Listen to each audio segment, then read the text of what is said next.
ela tinha voltado do Brasil e ela estava muito entusiasmada com o Tatu Canara.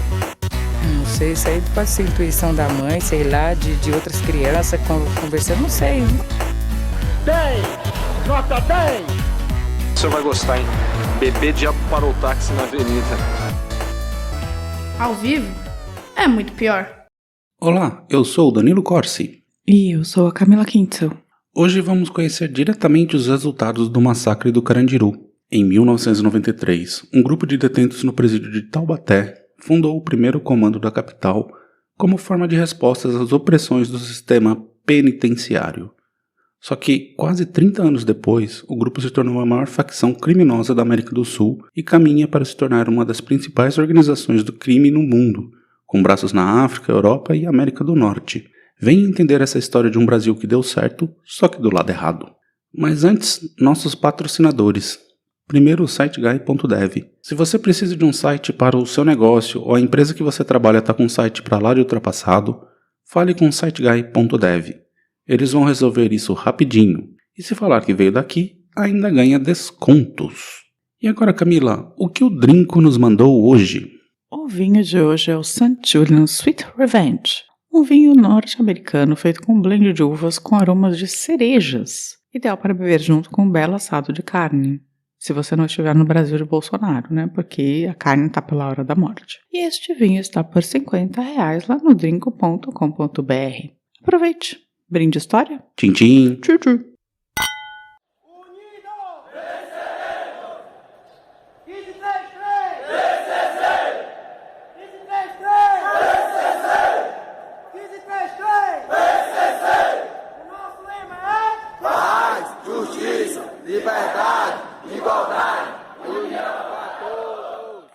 Bom, para começar, se você ainda não ouviu o nosso episódio sobre o massacre do Carandiru, por favor, vá lá no nosso site e ouça.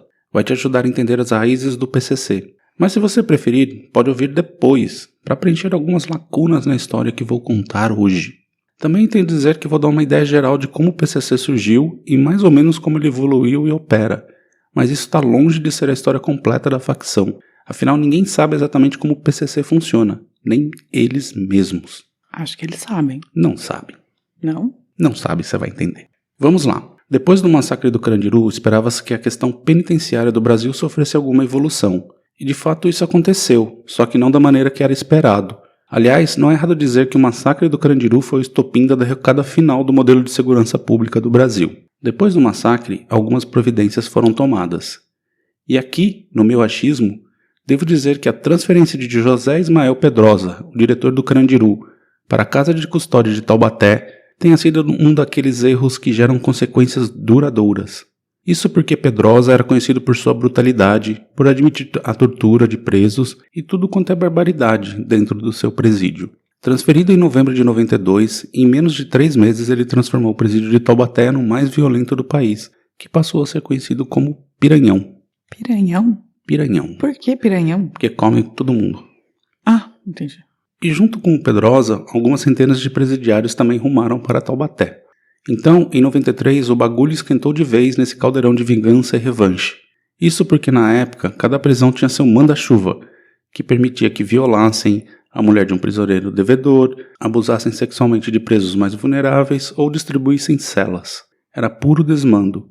Ali, no anexo da Casa de Custódia, um complexo colado ao presídio, um grupo de 8 presos paulistanos foi colocado entre centenas de presos do interior, de outros estados e até de outros países. E no dia a dia da cadeia, o jogo de futebol é muito importante. A treta no Carandiru começou com uma partida. Em Taubaté não foi diferente. O principal time do local era conhecido como Comando Caipira. Então, esses 8 decidiram batizar seu time de Primeiro Comando da capital. E essa equipe conseguiu destronar os caipiras e ganharam o título. À noite, ao comemorarem a conquista, Cezinha discursou que eles não poderiam se limitar a ganhar troféus e precisavam criar um sindicato, um comando para enfrentar o sistema, enfrentar a Secretaria de Segurança Pública de São Paulo. PCC é o nome de um time de futebol? É o nome de um time de futebol. Ok. Para enfrentar o Comando Caipira. Vocês podem usar isso no almoço de família, é uma ótima informação. E ali mesmo escreveram o primeiro estatuto do PCC e traçaram o plano para tomar a cadeia e anunciar suas ideias para os demais presos. Também adotaram o Yin e Yang como símbolo e os números 15 e 33 como marca, 15 é a letra P e 3 o C. O primeiro estatuto tem 17 pontos, vou ler aqui os 6 deles que definem a ação do grupo dali para frente. O primeiro, lealdade, respeito e solidariedade acima de tudo ao partido. Segundo, todos os integrantes devem lealdade e respeito ao PCC. Terceiro, a luta pela liberdade, justiça e paz. O quarto, a união contra as injustiças e a opressão dentro da prisão. O sexto item, o respeito e a solidariedade a todos os membros do partido, para que não haja conflitos internos, porque aquele que causar conflito interno dentro do partido, tentando dividir a irmandade, será excluído e repudiado do partido. E o 11º item, o primeiro comando da capital, PCC, fundado no ano de 1993, numa luta descomunal e incansável contra a opressão e as injustiças do campo de concentração anexo à Casa de Custódia de Tratamento de Taubaté. Eles não tinham um bom domínio do português, né? Faltam uns verbos, assim, nesses... Isso é de menos, né? Só comentando. Alguns dias depois, o plano de tomar a cadeia foi posto em prática. Eles chamaram o Comando Caipira para um jogo. No Comando Caipira estava a liderança da cadeia, os manda-chuvas. No meio da partida, Geleião foi para cima do líder dos caipiras e o decapitou. O PCC começou então a bater bola com a cabeça do preso. Isso escalou muito rapidamente, eu queria dizer. Não, eles já estavam, eles tinham que tomar conta da cadeia. Eles eliminaram os manda-chuvas. Gente, não é tão fácil você decapitar uma pessoa. É que o Geleião é gigante, o cara. É um entendi. monstro. O Geleião é gigante, tá bom. Na comoção do ato, o subdiretor da cadeia foi ver o que estava acontecendo. Dançou. Foi pego e também teve a cabeça cortada no campo de futebol. Fincaram a cabeça dele numa estaca e cravaram no campo, deixando ali para todos verem que quem mandava agora ali era o PCC, sob o comando de Geleião e Cezinha. O diretor era aquele da casa de detenção do... Não, esse é o subdiretor. O diretor-geral era o que estava presente no massacre do Carandiru. Ah, entendi. Foi o subdiretor que foi preso. Exatamente. Nossa senhora, coisa um pouco violenta, né? Esse negócio de cortar a cabeça e jogar bola com a cabeça é um método do PCC. E aquilo ali que aconteceu foi uma verdadeira revolução. Agora, com o comando do PCC, o lema paz, justiça e liberdade era o que vigorava. Acabaram-se os estupros, ninguém podia mexer mais com o parente dos irmãos. Rixas pessoais eram resolvidas por conselhos que iriam decidir o que era justo e o que era verdade. E começaram os batismos, onde formalmente um preso entrava para o PCC. Mesmo os que não eram batizados se tornaram uma espécie de agregados, respeitando todo o estatuto do PCC. O presídio poderia estar pacificado sob o PCC, mas a brutalidade do sistema continuava. Então, em 1994, o PCC resolveu dar suas caras ao mundo. Uma rebelião em Taubaté trouxe à tona a existência desse grupo. Porém, nem a imprensa nem o governo deram muita bola. O governo inclusive negava a existência do grupo. Aí a Secretaria de Segurança Pública de São Paulo cometeu um segundo erro. Começou a transferir os presos para outros presídios. Espalhando. Basicamente. Espalhou rodinha. Assim, a filosofia do PCC começou a se espalhar por todos os presídios de São Paulo, que até a virada do milênio tomou conta geral. E aí entramos no segundo capítulo do PCC. Ainda com o domínio do Geleião e do Geleião e Cezinha. Tá. Na entrada dos anos 2000, outros nomes começaram a ter muita força no PCC. Um deles é o Sombra e o outro o Marcola. E Demir Carlos Ambrósio, o Sombra, ascendeu ao comando quando Geleião e Cezinha foram mandados para o Bangu, no Rio, em 97. Ele foi o primeiro batizado, mas comandava o PCC com violência, um reflexo direto de Geleião, que agora se intitulava General do PCC. Era comum Sombra extorquir membros, mas sem dividir o dinheiro com o grupo. Já o Marcola era da paz, não acreditava na violência de irmão contra irmão. Segundo o próprio, sua ideia era usar as ideias de Assim Falou Zaratustra, de Nietzsche, para o PCC e para as quebradas. Foi ele quem fez a filosofia do PCC ser instalada nas favelas de São Paulo, o que fez o número de homicídios baixar drasticamente no estado. Nenhuma contenda poderia ser resolvida sem o aval do PCC. Ele também mantinha contato direto com os chilenos sequestradores de Abílio Diniz, presos em Taubaté, que deram várias letras sobre métodos de ação. Tá, basicamente o Marcola era o cérebro. Era o cérebro. O Cezinha era mais cérebro do que o Geleião? O Geleião que dava as cartas, o Cezinha era só meio porta-voz, o bom de falar. Entendi. Assim, eram duas vertentes competindo dentro do PCC. Em 2001, a coisa escalou em diversas proporções. Primeiro, a mega rebelião. Em fevereiro, 25 presídios e 4 cadeias públicas se rebelaram ao mesmo tempo. Segundo o Ministério Público, as ações violentas nas prisões começaram na tarde de 13 de fevereiro de 2001, 5 dias antes da mega rebelião. 9 presos não tiveram sorte naquela terça-feira e foram mortos por integrantes do PCC na casa de detenção do Carandiru. Marcola e outros homens da alta cúpula do PCC foram acusados como mandantes dos assassinatos dos 9 rivais. Nos dias seguintes aos homicídios, os integrantes da cúpula do PCC envolvidos na matança foram transferidos para outras prisões. As remoções se tornaram estopim para a deflagração da mega rebelião. As rebeliões em série de 2001 mobilizaram 28 mil presidiários e 10 mil familiares se tornaram reféns. Reféns mais ou menos, né? Sim. Porém, a parada toda teve hora de início, meio-dia de domingo e término, a 1 da tarde do dia seguinte. Como trívia, a Simone do Balão Mágico foi feita refém. Ela estava visitando seu então marido Afro-Ex, no Carandiru. Simone refém. Simone refém. Ouçam o episódio sobre o Ronald Biggs do nosso podcast, que fala sobre o balão mágico. Essa rebelião comandada por Sombra foi a primeira vez que o governo de São Paulo admitiu a existência do grupo e criou até uma força-tarefa para investigá-la. Mas ali, o PCC também iria dar uma bela de uma guinada. Primeiro, Sombra é assassinado, entre aspas. Na verdade, ninguém aguentava... Como assim, assassinado entre aspas? Na verdade, ninguém aguentava mais os desmandos dele, né? Então, decretaram a morte dele, mas foi uma morte... Não foi o PCC que matou. Eles fizeram até funeral, decretaram 7 dias de luto. Ah, tá. Mas o PCC mandou matar. Matou, o Marcola. Tá. Mas falou que não era. Não, que não era. E o Geleão entrou numa vibe de terrorista. Ele queria causar ainda mais. Ele mandou colocar uma bomba na Bolsa de Valores de São Paulo. Mas a polícia do estado conseguiu impedir, pegando o carro com 30 quilos de explosivo na rodovia Anhanguera, em Campinas, quando estava a caminho de São Paulo. E ele queria explodir mais coisas, entre elas o Marcola. Caramba! Mas, como ele estava protegido, Geleião mandou matar a mulher de Marcola. E ele conseguiu, mas deu ruim para ele. Ele e Cezinha foram julgados pelo PCC, que determinou suas mortes. Cezinha rodou, foi assassinado. E Geleião conseguiu se manter em isolamento até morrer de Covid em 2021. Eita, então ele ficou isoladaço, assim, depois. Pessoal, porque ele estava gerado de morte. Ninguém mata a mulher do irmão. Uhum. Com a chefia eliminada, a liderança caiu no colo de Marcola. Mas ele não queria ser chefe de nada, então ele fez algo brilhante. Ele transformou o PCC na maçonaria. Olha a oportunidade aí, presidente. Maçonaria, vai ter um episódio sobre maçonaria no Brasil aqui nesse podcast. Então deixa eu explicar essa história toda. O PCC não tem chefes, é o império da meritocracia real. É mais ou menos assim. O PCC é dividido em diversas bolhas, chamadas de sintonias por eles, de funcionamento similar às lojas da maçonaria.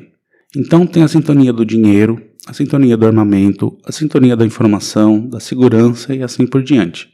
Dependendo de sua habilidade no crime, você entra em uma dessas sintonias. Se você é bom em conseguir armas, está na sintonia do armamento. Se é bom conseguir informações, vai para equivalente. E nesse novo período do PCC, o estado de São Paulo foi dividido por DDD. Então, o 11 de São Paulo, o 12 de Santos, cada um tem suas sintonias próprias e independentes. Ninguém sabe quem é quem da outra sintonia. Então, se você é da sintonia de armamento de Santos, você não sabe quem é da sintonia do dinheiro de Santos. As pessoas agem independentemente. Entendi. Isso tem alguma coisa a ver? Aquela série da Netflix chamada Sintonia, que eu acho que é do Condzilla, tem alguma coisa a ver com isso, será? Talvez. Eu tive não sei. Um momento aqui de... Será? Então esse era um método que foi feito, né? E dentro da cidade também, cada bairro tinha a sua própria sintonia. Nas suas ações de tráfico ou roubo, cada um é livre para acionar a sintonia local em busca de apoio, logística, armamentos e tudo mais. É quase como uma rede de contatos entre criminosos. E ninguém se mete nos seus, assim chamados, lucros. A grana é do traficante, do ladrão e ponto final. Mas, claro, existe a sintonia final, uma espécie de congresso que dá o tom de tudo. Que doideira. E que bem organizado. Extremamente. Com essa nova ordem do PCC veio um novo estatuto com 18 itens. Vou citar alguns interessantes. Todos os integrantes devem lealdade e respeito ao primeiro comando da capital, devem tratar todos com respeito, dando bons exemplos a ser seguidos pela massa, acima de tudo ser justo e imparcial. O segundo, Lutar sempre pela paz, justiça, liberdade, igualdade e união, visando sempre o crescimento da organização, respeitando sempre a ética do crime. O terceiro item. Todos os integrantes do comando têm por direito expressar sua opinião e têm o dever de respeitar a opinião de todos. Sabendo que dentro da organização existe uma hierarquia e uma disciplina a ser seguida e respeitada. Aqueles integrantes que vierem causar divisão dentro do comando, desrespeitando esses critérios, será excluído e decretado. Decretado é morto. Morto. Ah, tá. Todos os integrantes serão tratados com igualdade, sendo que a nossa luta é constante e permanente. Seus méritos e atitudes serão avaliados dando prioridade para aqueles que merecem, esclarecendo que méritos não é sinônimo de acomodações e impunidade diante da nossa luta, tratando com igualdade para todos os iguais e desigualdade para os desiguais. É uma mistura de partido novo com comunismo. Pois é, né? Não sei explicar direito. É um liberalismo meritocrático na realidade, porém com muita oportunidade para todos, é isso? Bem isso. Entendi. E é nesse momento que o PCC muda o foco de resistência ao sistema penitenciário para uma luta maior contra o sistema usando a criminalidade. E integra ainda mais os criminosos. Não à toa os lemas igualdade e união foram acrescentados ao paz, justiça e liberdade. Para o PCC, todos eram iguais no crime, mas não que a luta pela melhoria do sistema prisional tenha deixado de ser importante para a facção, mas sim que ela expandiu para fazer os negócios fora das cadeias. E o primeiro sintoma disso foi a McDonaldização das bocas de São Paulo. A coisa foi tão pensada em nível empresarial que até o preço na cidade é tabelado. Gente, é que eu não sou uma grande consumidora de drogas, e então é tabelado o preço de São Tabelado Paulo? pelo PCC. Que loucura! Mesmo o traficantezinho menor que age independente, vai até o Paraguai, traz os negócios, ele tem que cobrar o mesmo preço. Gente, olha só. E a galera reclamando dos preços do leite e do combustível, né? Pois é. E a confiabilidade do método e o anonimato fizeram o PCC explodir em membros. E também explodir em sua expansão. Eles firmaram um acordo com o Comando Vermelho do Rio para trazerem drogas e armas via Paraguai em uma joint venture. Então, de 2002 a 2006, o monstro foi crescendo debaixo da segurança pública de São Paulo. Mas, mesmo assim, eles foram atrás de seus desafetos públicos.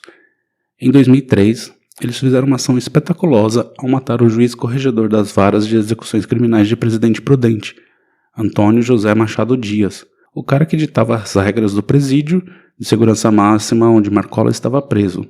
Para o PCC, o fato dele ser o juiz e também o corregedor não dava nenhuma chance de reclamações contra abusos. O cara julgava e depois decidia se o que ele tinha julgado era abusivo. Em 2005, eles executaram José Ismael Pedrosa, o diretor do massacre, e de Taubaté, quando surgiu o PCC. Demoraram pra matar esse cara, né? Eles não têm pressa. Em 2006, eles detonaram o coronel Ubiratã, o comandante do massacre do Carandiru, supostamente assassinado por sua namorada. Mas essa história é tão maluca que vou guardar para um episódio próprio. Combinado. Aí veio maio de 2006. Primeiro, uma ação de policiais civis que literalmente roubaram integrantes do PCC. Deixaram os caras roubarem numa ação comandada por Marcola, de dentro da cadeia, e foram lá e roubaram os caras. Em seguida, a Secretaria de Segurança Pública resolveu transferir uma série de figurões da sintonia final nas vésperas do Dia das Mães. Pronto, a facção ficou putaça. Eu lembro disso. Marcola decretou e ataques a postos policiais começaram em todo o estado. Chegaram a ponto de deixar a cidade de São Paulo vazia numa tarde de quinta-feira. Lembra disso, Camila? Eu lembro, acabei de falar que eu lembro. Onde você estava? Eu estava em casa, todo mundo estava em pânico, ninguém saiu de casa. Olha só, eu estava no trabalho. Ah, tá, eu não. Bom, os confrontos entre o PCC e a polícia continuaram acontecendo ao longo do mês. Tensão total, até que Marcola mandou parar os ataques. Segundo dizem, ele teria chegado num acordo com o governo e com Saulo de Castro Abreu Filho, secretário de Segurança. Isso tá nas costas do Alckmin, né? Essa do Alckmin. falsificação, assim, com o PCC, que muito mal explicada, como tudo aconteceu muito rapidamente, assim. Teve algum acordo, isso foi fato. Parece bem claro, né? E esse confronto fez o PCC repensar várias coisas. A primeira delas era que precisavam pacificar ainda mais as quebradas. Assim a polícia não encheria o saco e os negócios poderiam seguir. E a segunda era que precisavam de uma demonstração de força sem confronto direto. Basicamente chegaram à conclusão que não conseguiriam bater de frente com a polícia, ainda. Uhum. Aí, no dia 14 de agosto, o PCC sequestra o repórter Guilherme Portanova e o cameraman Alexandre Calado, ambos da TV Globo. No fim do dia, soltaram Calado perto da emissora com 3 DVDs, cujo conteúdo deveria ser mostrado na íntegra na emissora. Só assim o repórter seria liberado. Depois de deliberar, a Globo aceitou as condições e meteu um plantão para mostrar. Ouça aí um trechinho. Eu gosto desse tipo de ação, apesar dos caras serem bandidos.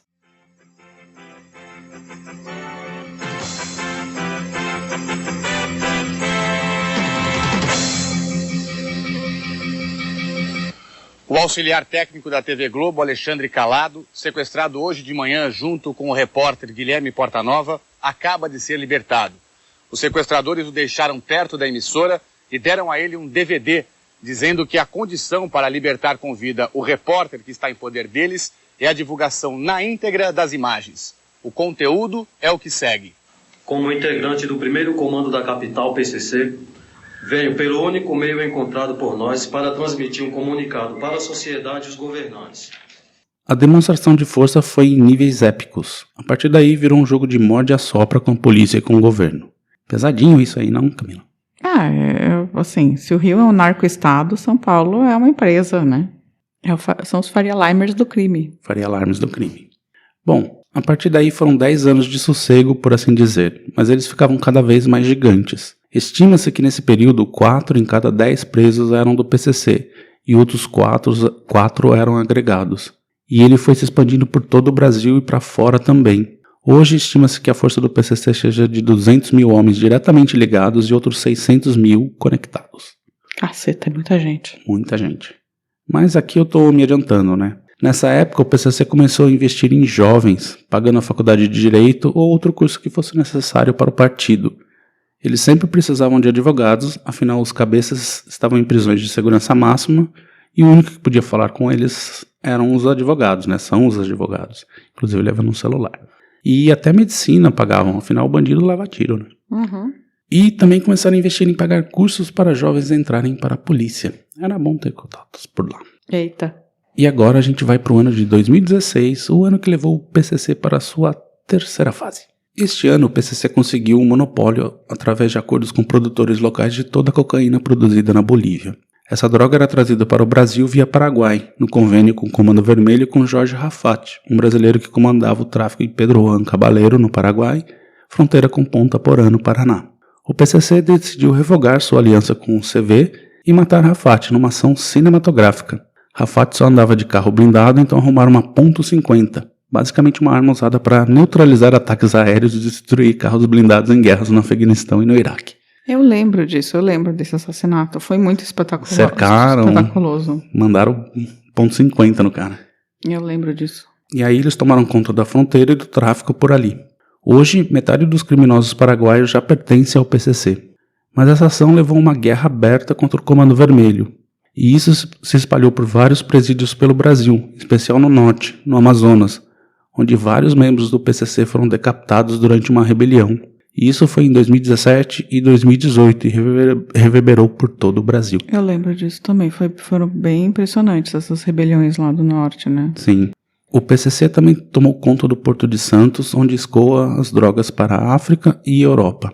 Aliás, na pesquisa, descobri que toda a cocaína que chega aqui na Alemanha vem do PCC. Caramba! Mas não vem do Sudeste Asiático também? Não, né? Só do Brasil. É, porque são os opioides que vêm do Sudeste Asiático. Uhum. Na verdade, a cocaína faz mais sentido vir da América Latina mesmo. Na pesquisa, até os traficantes africanos que ficam ali no Gorlitz Park, são todos, eles conhecem o PCC. Ah, sei. Não é um lugar bom. Não.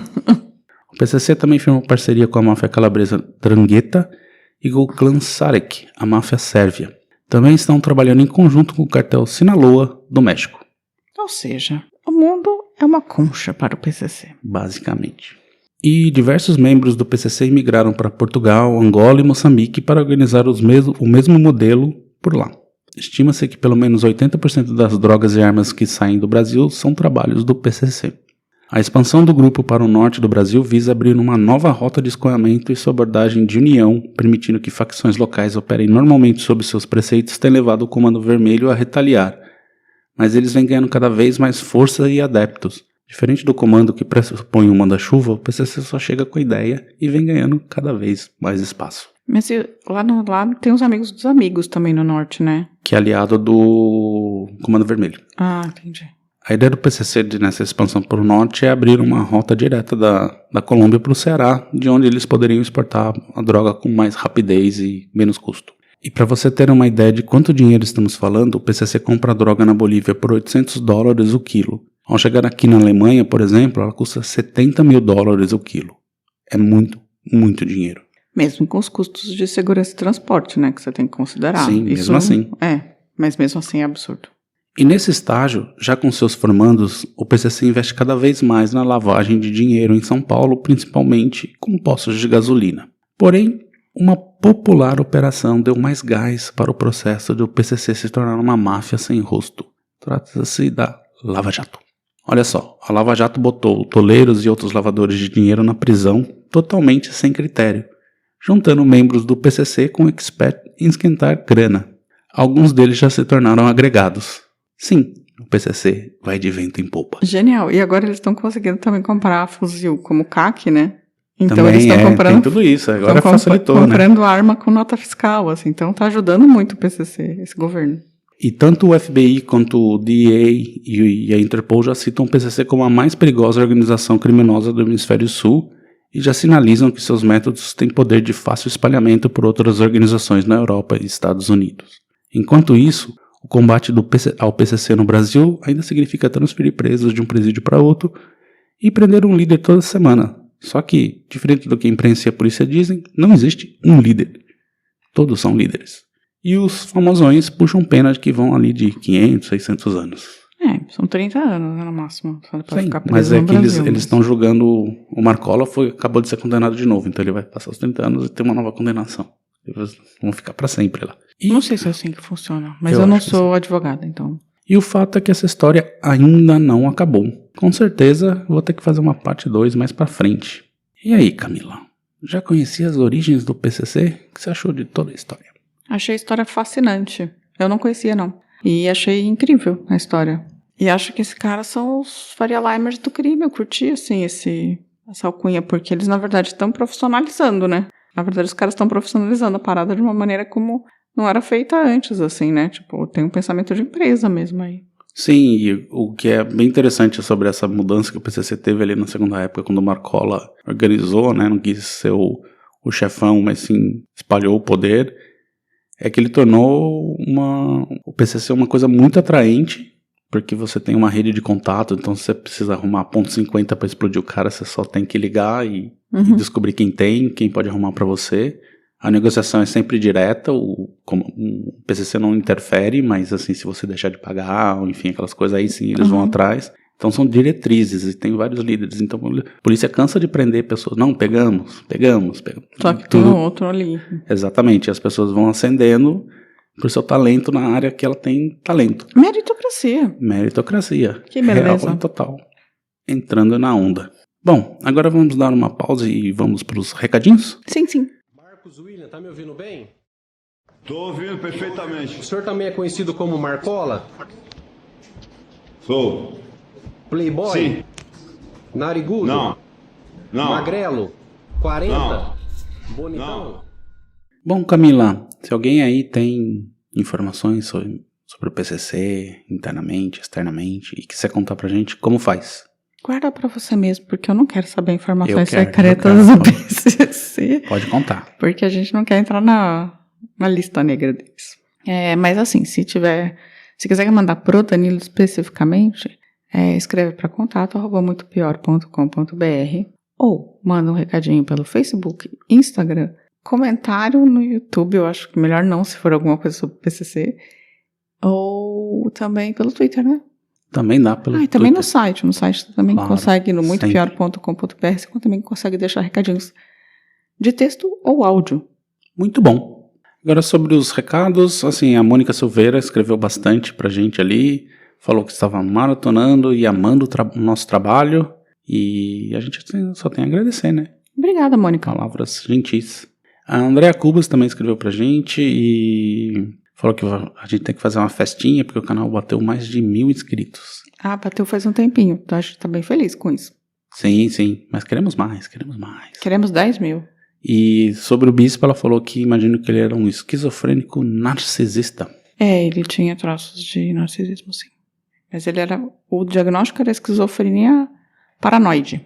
O Paulo Alves também disse que, diante da situação atual, ele está quase se tornando um Arthur Bispo do Rosário. Entendemos, Paulo. Entendemos. E tá difícil. Lá no Instagram, a Arkstein Leitão, né, Helenara, falou que no episódio do Bispo do Rosário, falou que às vezes acho que esse mundo está tão fora dos eixos que nem sabe discernir o que seja normalidade. E ela achou o episódio ótimo. Eu tenho essa sensação também, sabia? Às vezes eu não sei o que é o normal, de verdade. O que seria o normal? Porque assim, critérios, né, gente? Tem critérios. Tudo bem que ele não era um cara agressivo nem nada, assim, ele só se achava Cristo. Só isso. A CF Souza, também no episódio do Bispo, falou que não conhecia o Bispo, né? E agradece por a gente trazer à tona essa história e mais cultura. Eu gosto muito de fazer esse tipo de biografia, assim, de, às vezes, autor, às vezes, artista plástico e tal, porque, às vezes, a gente tem um nome meio na cabeça, assim, já ouviu, mas não sabe nada sobre aquela pessoa, né? Às vezes eu faço umas coisas mais pop, mas eu acho interessante também trazer esses nomes que estão por aí meio pingando, mas não obrigatoriamente a gente sabe quem é. E lá no Facebook, o Renato Alves, no caso dos Irmãos Naves, falou que mais um caso de violência patrocinado pelo Estado brasileiro através de suas imorais polícias contra os seus cidadãos. 13. Misterioso esse número. 13. Ao final. 13 com muitos pontos de exclamação. 13. Renato. O Renato, ele sempre interage com a gente, assim, e às vezes eu demoro um pouco aqui no Facebook e a gente não entra tanto. Eu posto lá. Eu posto, mas não obrigatoriamente eu fico acompanhando. Mas obrigada, Renato, por você estar sempre com a gente. Muito obrigado. E também por e-mail a gente recebeu uma sugestão da Olga Benário, né, do Ricardo Cravo. Acho que a gente já falou disso. Sim, ele mandou material dessa vez. Mas ele sempre manda coisas, então tá. Ele manda muito bem, na verdade. Sim. O Ricardo Cravo é ótimo. É um belo pauteiro pra gente. E o Giancarlo também escreveu um longo e-mail comentando vários episódios. Giancarlo, a gente gosta tanto de você, Giancarlo. Você é um amor. E aí é isso. Você tem mais alguma coisa pra acrescentar? Nada. Então, semana que vem estaremos de volta. Um beijo. Tchau. Tchau. A vida é muito pior. Esse episódio é um oferecimento de trinco.com.br e siteguy.dev.